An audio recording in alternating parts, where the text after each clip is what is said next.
Dale, ahora sí, repetí la pregunta, por favor. Bueno, ahora sí, ok. Ah, no, no me No, dejes.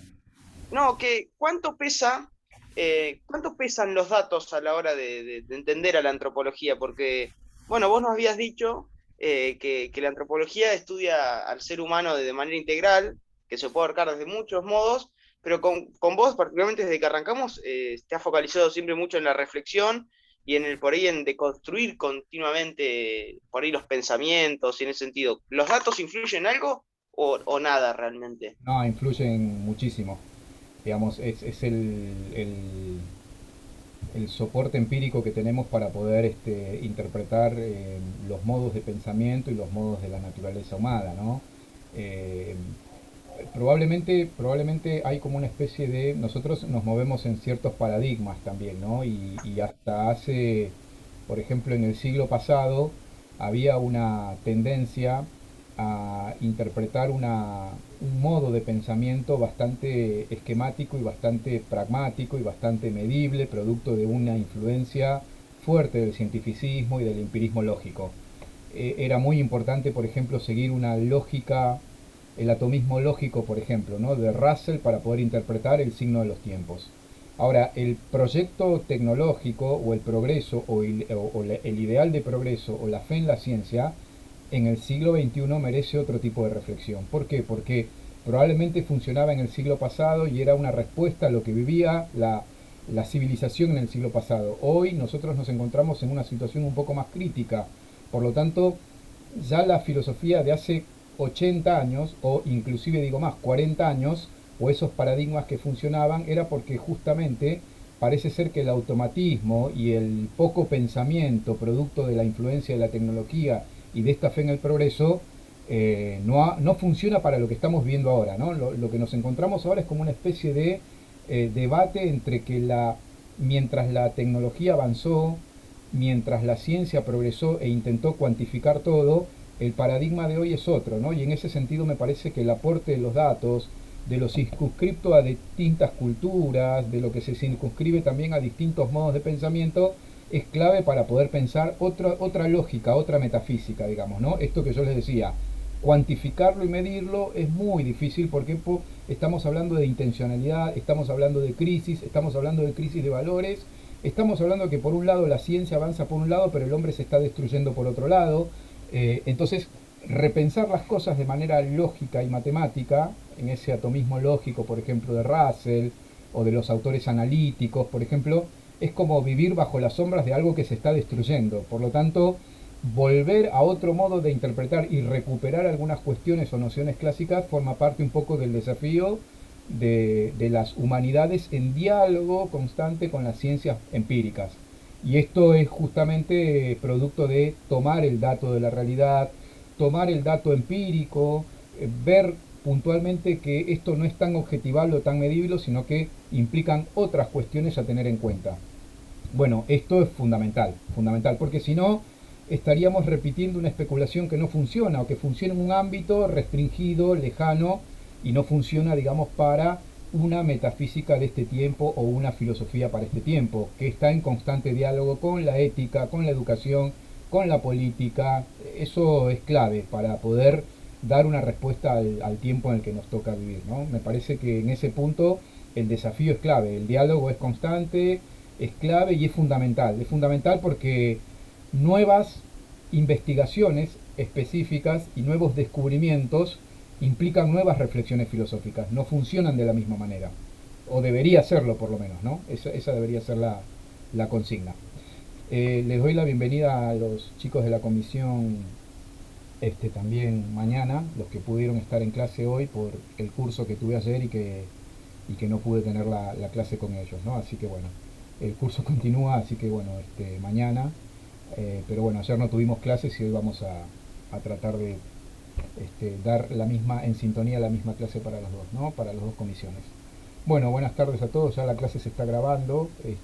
Pepo hizo la pregunta introductoria de todas las clases que nos permite ponernos en sintonía de la reflexión. Así que bueno, vamos a arrancar. Nosotros nos habíamos quedado en la teoría de las virtudes, ¿no? Y una de las preguntas claves era un texto que a mí me llamó mucho la atención cuando pensaba el tema. Hubo un título que me llamó mucho la atención que puede funcionar para la temática de ustedes, ¿no? Em, no tengo a mano la conferencia, tengo el título, ¿no? Si el ejercicio de la política, ¿no? Em, tiene a la virtud, ¿sí? Como un aspecto, como una pata fundamental para su despliegue, o está más cercana al vicio, ¿no?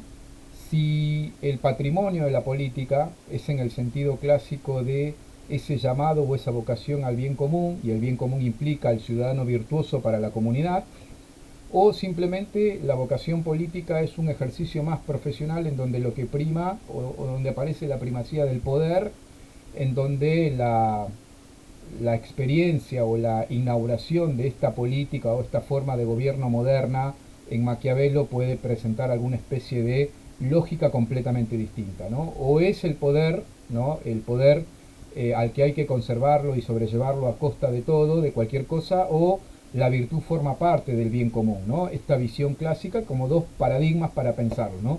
Siempre me llamó la atención este título, y yo pude rastrear algunos textos como para poderlos en sintonía, ¿no? Después de trabajar el tema de las virtudes. Las virtudes que modifican al sujeto, modifican a la naturaleza humana y modifican el entorno, modifican también a la ciudad, a los ciudadanos de un grupo social, ¿no? En el caso de Aristóteles, en el caso de Platón, en el caso de Sócrates, no tanto, pero sí Platón y Aristóteles. En el caso de los clásicos, de la escolástica, por ejemplo, en Tomás de Aquino, ¿no? El monarca, respecto de otro modo de concepción, pero que siempre implicaba el bien común por sobre otro tipo de pensamiento, otro tipo de lógica, frente a una visión quizá más maquiavélica que sería como la política en el sentido moderno, ¿no? Esta inauguración de estos consensualismos que pueden aparecer, ¿no? Lo vamos a trabajar ahora con algunos textos, ¿no? Bien, vamos a tratar de desarrollar un poquito el tema de la importancia y las ventajas de la virtud, que es lo que me había quedado, siempre en el paradigma clásico que se intenta poner en sintonía con esta otra lógica, ¿no? Y estos textos que ustedes lo tienen en el aula, vamos a compartirlos ahora, porque en esta definición, ¿qué importancia tiene la adquisición de la virtud? Nosotros habíamos trabajado en la clase pasada esta noción de virtud como hábito. Están viendo el texto, ¿no? En pantalla, háganme alguna señal, algún gesto. Sí, se ve. Perfecto. Nosotros habíamos visto que la virtud, ¿sí? Era un hábito, y como hábito, el hábito implicaba una disposición permanente y estable. La disposición permanente y estable significa que es muy difícil de modificar. Aunque no suspende y no coarta la libertad de una naturaleza, lo que produce es una especie de segunda naturaleza. Por eso cuando me preguntaban en la clase pasada, no entiendo esto de ideal de perfección o consumación. Estamos hablando de una naturaleza que no está completa, pero que se va completando con un modo o con un modo de ser desde una segunda naturaleza. Esta segunda naturaleza no es una naturaleza que viene a coartar una libertad, sino que viene a complementar una naturaleza desde una finalidad.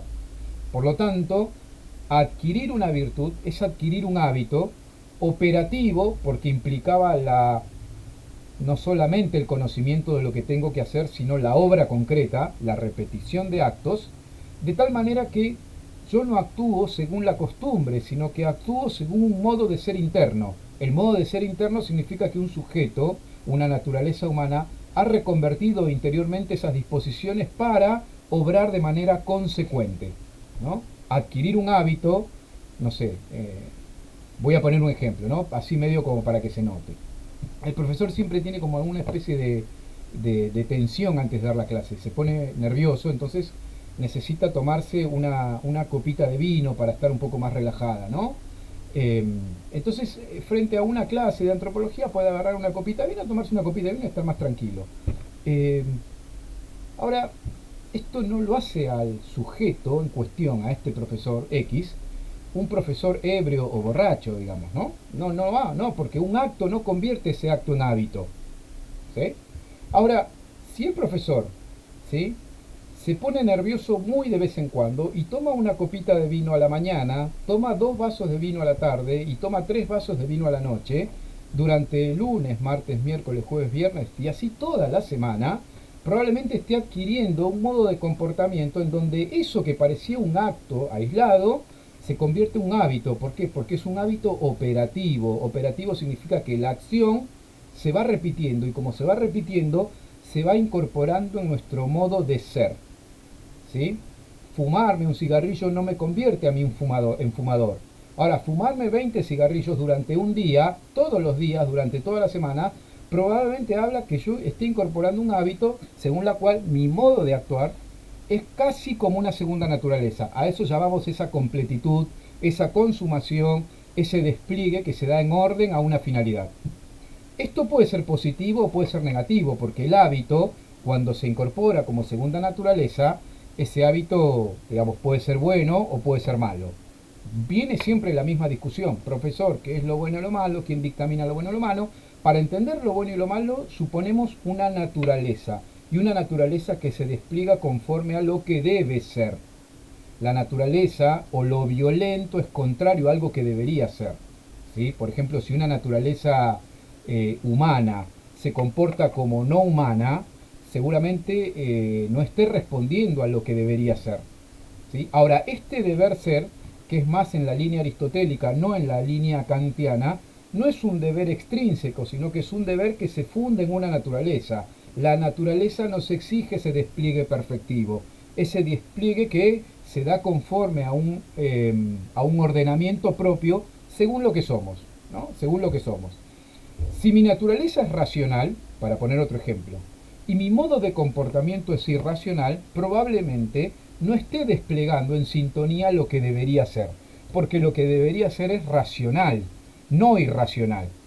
Entonces ahí podemos tener como una especie de atisbo a qué podría significar lo bueno y lo malo. Algo que se da conforme a una naturaleza. En la vaca, naturaleza vaca. El caballo, naturaleza caballo. El hombre, la mujer, la naturaleza humana, naturaleza hombre, naturaleza mujer, naturaleza humana. Conforme a lo que somos. Por lo tanto, el deber ser que aparece en el ejercicio de la virtud se da conforme a un ser.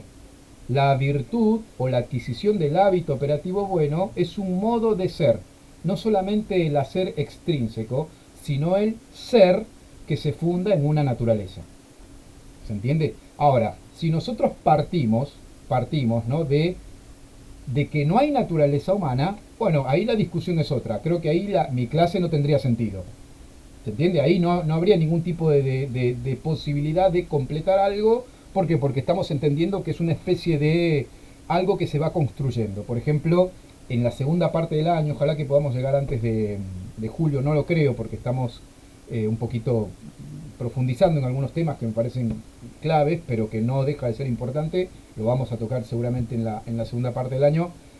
Hay dos paradigmas también que se juegan en esto, ¿no? El existencialismo de Sartre, por ejemplo, el humanismo es un existencialismo, el existencialismo es un humanismo. En Sartre no defiende la postura de una naturaleza, ¿no? La naturaleza no existe, por lo tanto el ser o la persona se va construyendo según su ejercicio libre, por lo tanto hay una primacía de la existencia por sobre la esencia.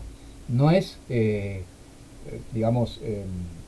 las consecuencias últimas, porque en definitiva, en dónde se funda esa libertad siempre se funda en una naturaleza humana. Pero diría Sartre que la configuración de una naturaleza humana se da en torno a la existencia y no tanto a una esencia definida. ¿Sí? Llevado a esto al caso extremo, diríamos, si no tuviéramos una noción de lo que somos, de quiénes somos, no podríamos determinar actividad buena o mala respecto de nosotros mismos. ¿Sí? Yo diría que lo bueno y lo malo estarían en una sintonía de aquello que es conveniente a lo que somos, responder a lo que somos, ni más ni menos, ¿no? Por eso la virtud es importante, porque la virtud consuma, plenifica, ultimum potentia, es decir, alcanzar la última potencia de algo que está abierto, de algo que está en vías de alcanzar la plenitud o la perfección de esta naturaleza. Perfección en sentido de que evolucionamos a un estadio superior completando lo que deberíamos ser. No es que somos perfectos y no nos equivocamos, no. Lo que estamos diciendo es que el hombre va configurando una existencia en la medida en que va descubriendo quién es y va tomando las decisiones propias de lo que es, ¿no? Lo que pasa es que no es lo mismo actuar conforme a lo que somos cuando tenemos 5 años que cuando tenemos 10, que cuando tenemos 20, que cuando tenemos 40. ¿Por qué? Porque vamos descubriendo de que somos una naturaleza abierta y que esta naturaleza abierta la vamos alcanzando según nuestra acción libre, ¿sí? Y que muchas veces no tenemos todas las respuestas cuando somos muy chicos porque nos falta conocimiento de realidad, conocimiento del mundo, despliegue perfectivo de nuestras operaciones, de inteligencia y voluntad, de nuestra sensibilidad. No es lo mismo la sensibilidad de un chico de 5 años que la sensibilidad de una persona de 15 o 20 años. ¿Por qué? Porque la misma sensibilidad va alcanzando una plenitud también propia en el estadio de madurez. Por lo tanto, hay una madurez que tiene que ver con una naturaleza de fondo. Ahora, si nosotros borramos de cuajo que existe un ordenamiento natural, en otra línea, en otra perspectiva, bueno, ahí estamos en dificultades para esta charla o esta clase, no tendría mucho sentido. Este proceso varía según, en este proceso varía nuestra capacidad de elegir con cada acto, con nuestra práctica de la vida. Estoy citando lo que está pintado. Cada paso de la vida que aumente la confianza que tengo en mí mismo, en mi integridad, en mi valor, en mi convicción, aumenta también mi capacidad para elegir la alternativa deseable hasta que al fin se me hace más difícil elegir la acción indeseable que la deseable. Por otra parte, cada acto de rendición y cobardía me debilita y prepara el camino para nuevos actos de rendición. Yo le dije que fumarme un cigarrillo no me convierte a mí en fumador, pero fumarme el primer cigarrillo implicaría que es más factible que pueda fumar un segundo o un tercero, ¿sí? No es que me define a mí como un fumador, pero cuando incorporé el hábito, y acá no estoy haciendo un juicio de valor, cuando incorporé el hábito cada vez es más difícil erradicarlo, porque cada acción y cada hábito que se incorpora en una naturaleza integran como una unidad a este sujeto y lo hace más difícil actuar en forma contraria. Por eso dice, ¿no? Cada acto de rendición y cobardía me debilita y prepara el camino para nuevos actos de rendición. ¿Por qué? Porque si es una segunda naturaleza, la importancia del hábito y de la virtud es que en la medida en que se adquiere, el sujeto, la naturaleza humana va encontrando más integridad, más unidad, más un en sí mismo. Y el más en sí mismo significa de que hay como una unidad. No estoy tan disperso, no me debato sobre determinadas cosas. Si entiendo y he comprendido y he adquirido algo que es bueno para mí, probablemente no me encuentre en lucha. Ahora, si yo estoy debatiéndome en la lucha frente a algo que me cuesta mucho, que creo que es bueno, pero no sé si es tan bueno porque el otro contrario también me resulta bueno, bueno, esa lucha constante se da cuando todavía no se adquirió el hábito. Cuando se adquirió el hábito, lo que representa en la naturaleza humana es cierta firmeza y cierta integridad. Me dirijo hacia esos lugares donde uno considera que son buenos para uno, ¿sí? Por eso, cada acto de rendición y de cobardía me debilita y prepara el camino para nuevos actos de rendición. Esta es la importancia que tiene la adquisición de la virtud. Bien. Profesor, Sí, usted nos dijo, me parece la clase pasada, que las virtudes son cuasi natural, ¿puede ser? sí. Por el tema de la libertad. Sí, cuasi naturales en el sentido de que cuando adquiero la virtud o cuando adquiero el vicio, porque estamos hablando de hábitos operativos, ¿no? Sea para algo que es conveniente o no es conveniente, tanto para la virtud como para el vicio, son cuasi naturales porque representan segundas naturalezas difícilmente modificables. Pero difícilmente modificables no me determinan absolutamente.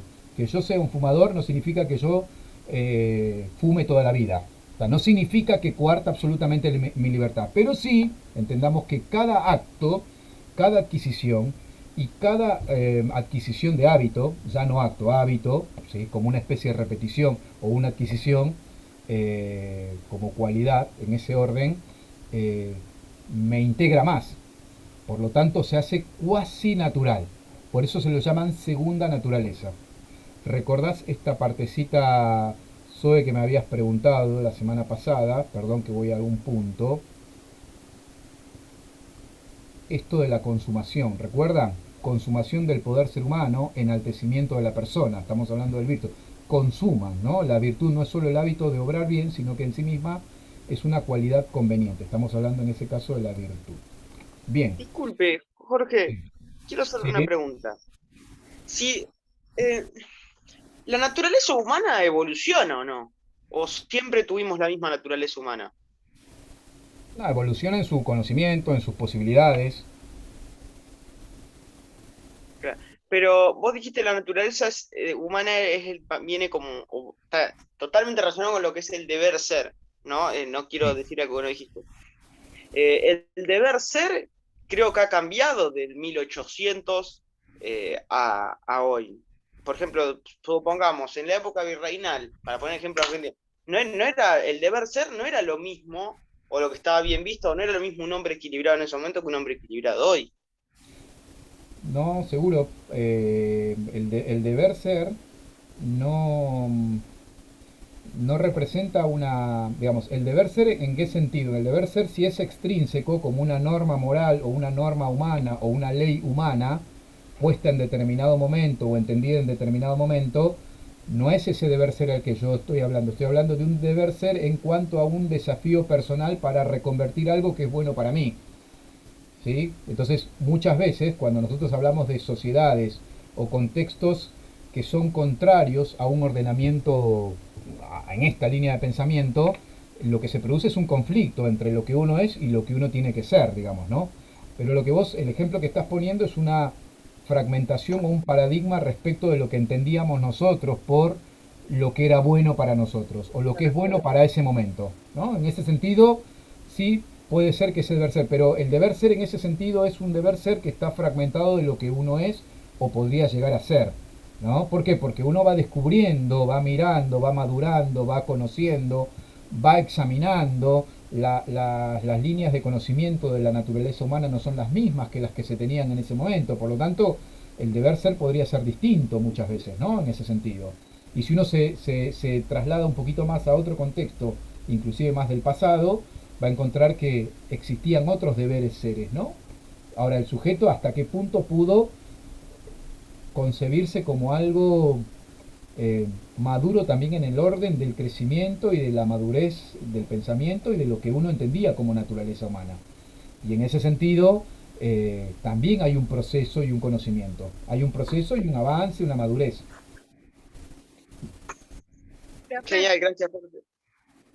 Sí, nada, respecto de lo que dijo Pepo, también quizás podría entenderse que sí hay cuestiones como generales que no cambian, entre comillas, como lo de esto del deber ser siempre me remite a Kant, no sé por qué, pero es como que no me lo puedo sacar de ahí el deber ser.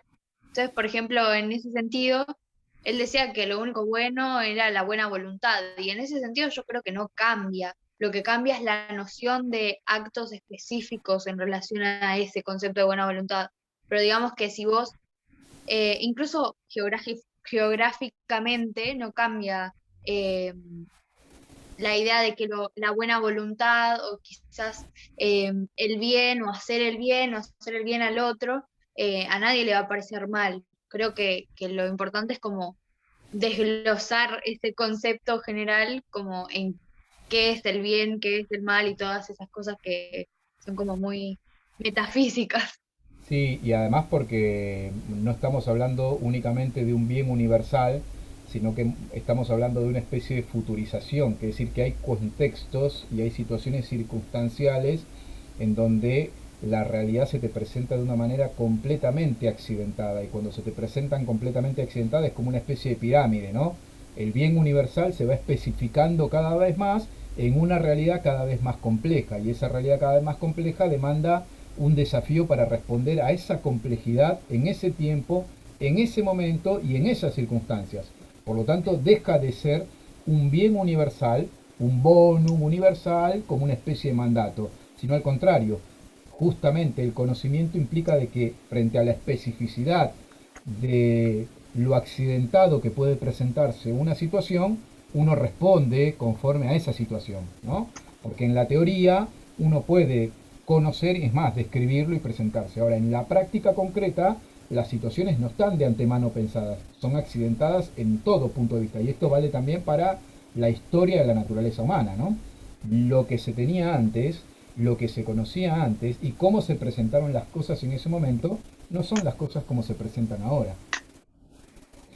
Pero también hay una... Perdón, Jorge, quiero Sí, sacar una duda.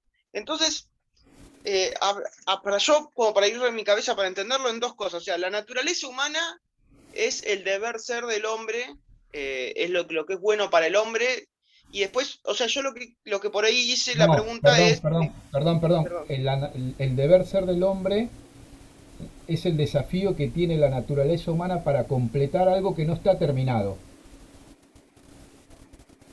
Entonces, el deber ser, ¿sí?, es la respuesta de una naturaleza que tiene que alcanzar su propio fin y que no va a estar resuelto de antemano. Existe un sujeto libre y este sujeto libre tiene que alcanzar por sí mismo su propio fin, su propia esencia y su propia finalidad. Este o es el sea que deber es un ser. medio, ¿Eh? o sea que es más un medio para transitarlo a la naturaleza humana, Podría o ser como un tampoco. medio, puede ser como un medio para alcanzar su fin. O sea que yo, claro, yo tenía por ir error el concepto de que la naturaleza humana era el deber ser, entonces yo lo contextualizaba con épocas culturales, pero en realidad Claro, es más un medio. sí, Error porque mío, vos perdón. lo que vos estás planteando desde la primera pregunta, creo que desde la semana pasada hasta ahora, y me parece que por ahí hay que romper quizá una especie de fragmentación, de que el deber ser es extrínseco a una naturaleza humana. ¿Se entiende? Sí, sí. Hay una frase que tiene que ver con que la naturaleza humana es una especie de don y tarea. Es don y tarea.